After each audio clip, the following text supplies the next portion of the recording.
नमस्कार। आज हम बात करेंगे प्रोग्नोसिस यानी रोग के संभावित परिणाम, अवधि और उसकी दिशा के बारे में। प्रोग्नोसिस एक चिकित्सकीय शब्द है जो यह बताता है कि किसी बीमारी का आगे क्या कोर्स रहेगा, कितने समय तक चलेगी और उसका अंतिम परिणाम क्या होगा। यह जानकारी रोग की पहचान के बाद और उपचार योजना बनाने से पहले तय की जाती है। प्रोग्नोसिस को अक्सर रिस्क यानी जोखिम से प्रोग्नोसिस और रिस्क दोनों ही चिकित्सा में महत्वपूर्ण शब्द हैं, लेकिन इनका अर्थ अलग है। प्रोग्नोसिस का मतलब है बीमारी के कोर्स, अवधि और परिणाम की भविष्यवाणी, जबकि रिस्क का संबंध बीमारी होने की संभावना या जोखिम से है। उदाहरण के लिए, डायबिटीज या स्मोकिंग वाले व्यक्ति को पीरियोडल डिजीज होने का रिस्क ज्यादा है, और यदि उन्हें यह बीमारी हो जाती है तो उनकी प्रोग्नोसिस भी खराब। प्रोग्नोसिस का निर्धारण कई कारकों पर आधारित होता है। इसमें रोग की गंभीरता, रोगी की उम्र, रोग के कारण और अन्य जोखिम कारक शामिल होते हैं। प्रोग्नोसिस का मूल्यांकन तब किया जाता है जब रोग की पहचान हो चुकी हो लेकिन उपचार शुरू नहीं हुआ हो। यह प्रक्रिया डॉक्टर को यह समझने में मदद करती है कि रोगी के लिए कौन सा उपचार सबसे उपयुक्त रहेगा और उसके परिणाम क्या हो सकते हैं। प्रोग्नोसिस को कई श्रेणियों में बांटा गया है।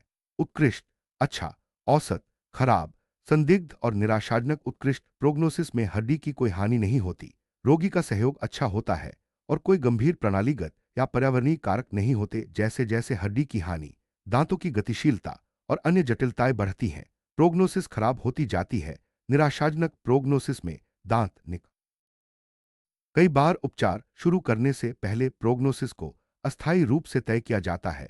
इसका उद्देश्य यह देखना होता है कि उपचार के दौरान रोगी की प्रतिक्रिया कैसी है, जैसे कि स्केलिंग, ओरल हाइजीन और रूट प्लानिंग के बाद। यदि रोगी की स्थिति में सुधार होता है तो प्रोग्नोसिस को बेहतर माना जाता है। यदि सुधार नहीं होता तो उपचार योजना में बदलाव किया जा सकता है।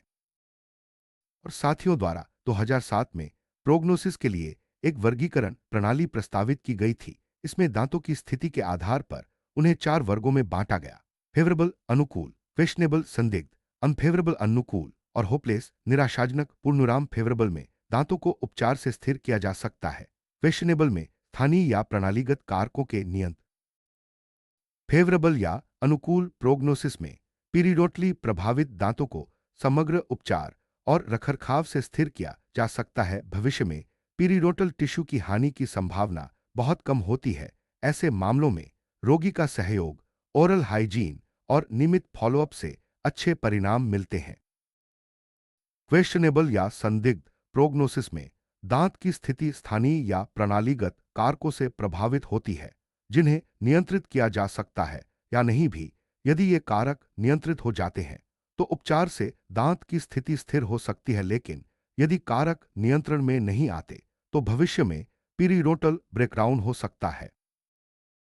अनफेवरेबल या अनुकूल प्रोग्नोसिस में दांत की स्थिति ऐसे कारकों से प्रभावित होती है जिन्हें नियंत्रित नहीं किया जा सकता। ऐसे मामलों में भले ही समग्र उपचार और रखरखाव किया जाए, पीरियोडल ब्रेकडाउन की संभावना बनी रहती है।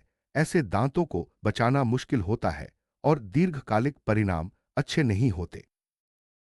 होपलेस या निराशाजनक प्रोग्नोसिस में दांत को बचाना संभव नहीं होता। ऐसे मामलों में दांत को निकालना ही एकमात्र विकल्प रह जाता है। यह स्थिति तब आती है जब हड्डी की हानि बहुत अधिक हो, दांत की गतिशीलता अत्यधिक हो या अन्य जटिलताएं मौजूद हों। प्रोग्नोसिस तय करने के लिए कई कारकों का मूल्यांकन किया जाता है। इसमें क्लिनिकल, पर्यावरणीय और रिस्टोरेटिव फैक्टर्स शामिल हैं। रोगी की उम्र, रोग की गंभीरता, हड्डी की हानि, जेनेटिक फैक्टर्स, स्मोकिंग और रोगी का सहयोग, ये सभी महत्वपूर्ण हैं।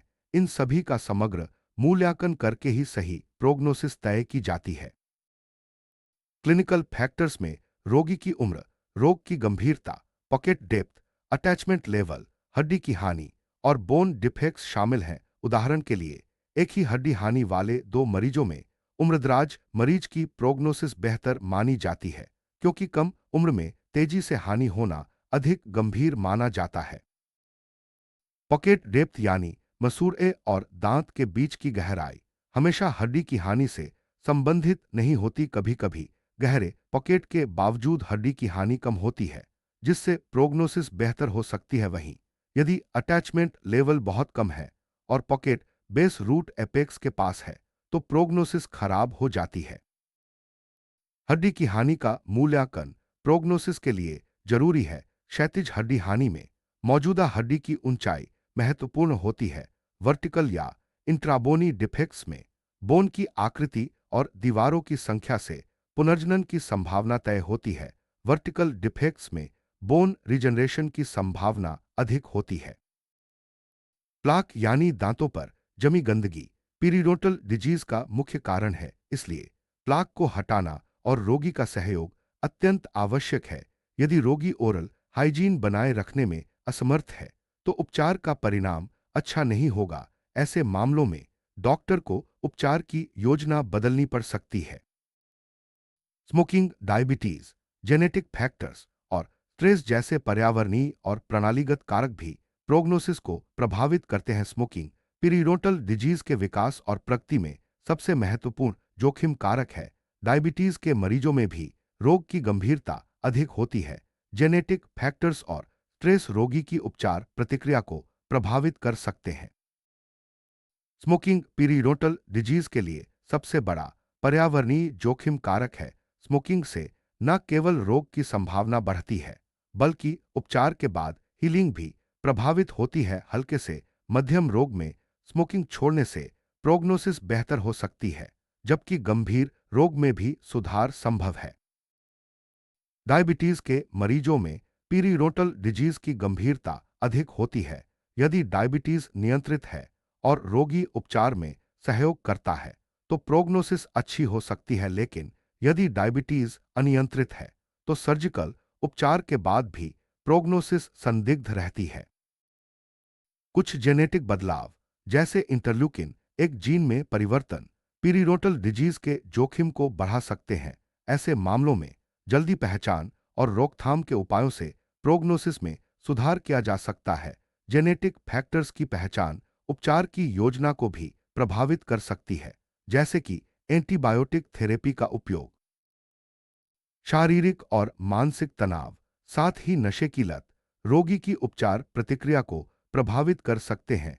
ऐसे मरीजों में उपचार के दौरान विशेष ध्यान देने की आवश्यकता होती है ताकि प्रोग्नोसिस बेहतर हो सके। स्थानीय कारकों में प्लाक और कैलकुलस सबसे महत्वपूर्ण है। यदि रोगी और चिकित्सक मिलकर इनको हटाने में सफल होते हैं तो प्रोग्नोसिस बेहतर होती है, अन्यथा रोग की प्रगति जारी रह सकती है। सबजिंजिवल रिस्टोरेशन जैसे ओवरहैंग्स प्लाक जमा होने, सूजन और हड्डी की हानि को बढ़ा सकते हैं। एनाटॉमिक फैक्टर्स जैसे शॉर्ट रूट्स, एनामेल पर्ल्स और रूट कंकैविटीज दांतों की सफाई और उपचार को कठिन बना देते हैं, जिससे प्रोग्नोसिस खराब हो सकती है। दांतों की बहाली और प्रोस्थेटिक जरूरतें भी प्रोग्नोसिस को प्रभावित करती हैं। यदि दांतों पर अधिक भार पड़ता है या वे अबटमेंट के रूप में काम करते हैं तो उनकी प्रोग्नोसिस पर असर पड़ सकता है। नॉन वाइटल दांतों और रूट रिसॉर्प्शन के मामलों में भी विशेष ध्यान देना जरूरी है। प्रोग्नोसिस को दो भागों में बांटा जाता है, ओवरऑल समग्र और इंडिविजुअल टूथ व्यक्तिगत दांत। पूर्णविराम ओवरऑल प्रोग्नोसिस पूरे मुंह के लिए होती है, जबकि इंडिविजुअल टूथ प्रोग्नोसिस एक एक दांत के लिए तय की जाती है। दोनों का आपस में संबंध है और एक का असर दूसरे पर पड़ता है।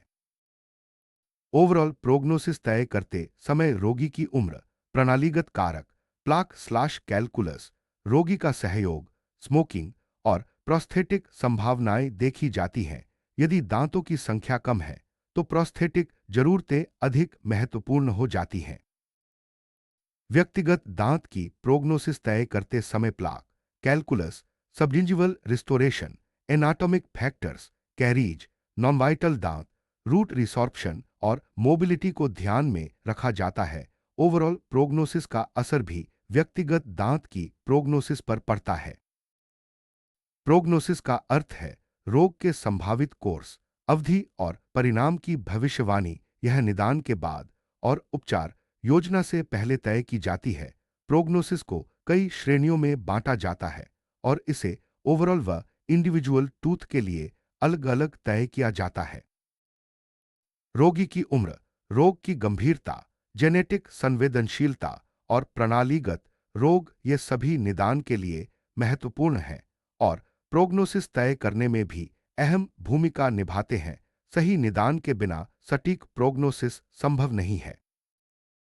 Dental plaque induced gingival disease में यदि सभी स्थानीय कारक हटा दिए जाए और रोगी ओरल हाइजीन बनाए रखे तो प्रोग्नोसिस अच्छी होती है। यदि प्रणालीगत कारक भी मौजूद हैं तो उनका नियंत्रण भी जरूरी है। कुछ दवाएं जैसे फेनिटोइन, साइक्लोस्पोरिन और ओरल कॉन्ट्रासेप्टिव्स जिंजिवल एनलार्जमेंट का कारण बन सकती हैं। ऐसे मामलों में केवल प्लाक नियंत्रण पर्याप्त नहीं होता और सर्जिकल हस्तक्षेप की आवश्यकता होती है। दवा बदलने से भी प्रोग्नोसिस प्रभावित हो सकती है।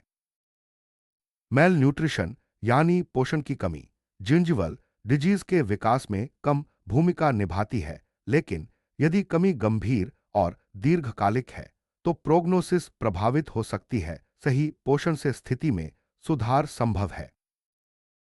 कुछ जिंजिवल लेजन बैक्टीरियल, फंगल या वायरल संक्रमण के कारण होते हैं। ऐसे मामलों में प्रोग्नोसिस मुख्य रूप से संक्रमण के स्रोत को हटाने पर निर्भर करती है। पीरियडोंटाइटिस के मरीजों में प्रोग्नोसिस रोग की गंभीरता, उपचार की प्रतिक्रिया और अन्य कारकों पर निर्भर करती है। यदि रोग शुरुआती अवस्था में है और उपचार समय पर शुरू हो जाता है तो प्रोग्नोसिस अच्छी हो सकती है। कुछ मामलों में पीरियडोंटाइटिस हेमेटोलॉजिकल या जेनेटिक डिसऑर्डर से जुड़ी होती है, जैसे ल्यूकेमिया, डाउन सिंड्रोम आदि। ऐसे मामलों में प्रोग्नोसिस मुख्य रूप से सिस्टमेटिक डिजीज के उपचार पर निर्भर करती है। नेक्रोटाइजिंग पीरियडोंटल डिजीज में जिंजिवल टिश्यू या गहरे पीरियडोंटल टिश्यू प्रभावित होते हैं। इसमें बैक्टीरियल प्लाक, तनाव, स्मोकिंग और पोषण की कमी जैसे कारक भूमिका निभाते हैं। इन सभी कारकों के नियंत्रण से प्रोग्नोसिस अच्छी हो सकती है। क्रॉनिक पीरियडोंटाइटिस धीरे धीरे बढ़ती है और स्थानीय कारकों से जुड़ी होती है, जबकि एग्रेसिव पीरियडोंटाइटिस तेजी से बढ़ती है और जेनेटिक व बैक्टीरियल कारकों से जुड़ी होती है। एग्रेसिव टाइप में उपचार के बावजूद प्रोग्नोसिस अक्सर संदिग्ध या खराब रहती है।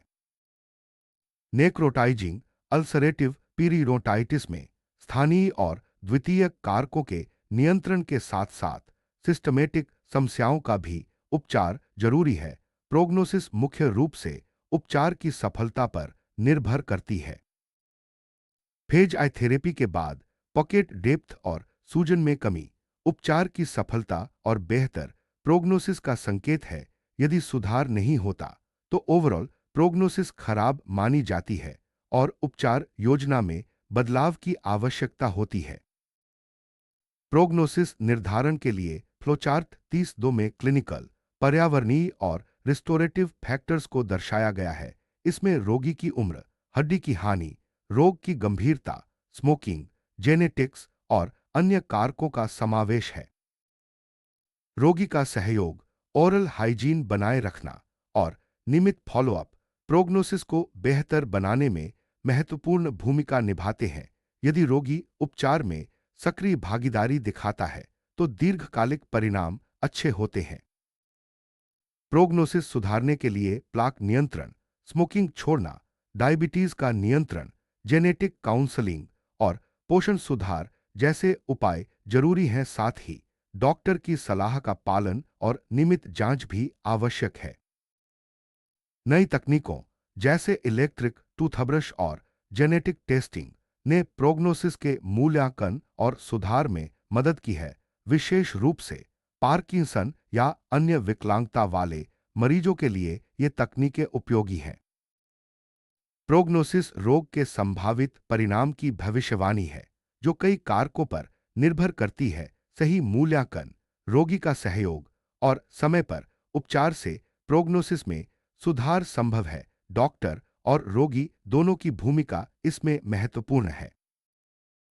प्रोग्नोसिस एक स्थिर प्रक्रिया नहीं है। उपचार के दौरान और बाद में रोगी की स्थिति का पुनर्मूल्यांकन जरूरी है। इससे उपचार योजना को समय समय पर बदला जा सकता है और बेहतर परिणाम मिल सकते हैं। प्रोग्नोसिस का सही निर्धारण रोगी के लिए सबसे उपयुक्त उपचार तय करने में मदद करता है। यह न केवल उपचार की सफलता बल्कि रोगी की दीर्घकालिक स्वास्थ्य स्थिति को भी प्रभावित करता है। इसलिए प्रोग्नोसिस का मूल्यांकन हर मरीज के लिए अनिवार्य है।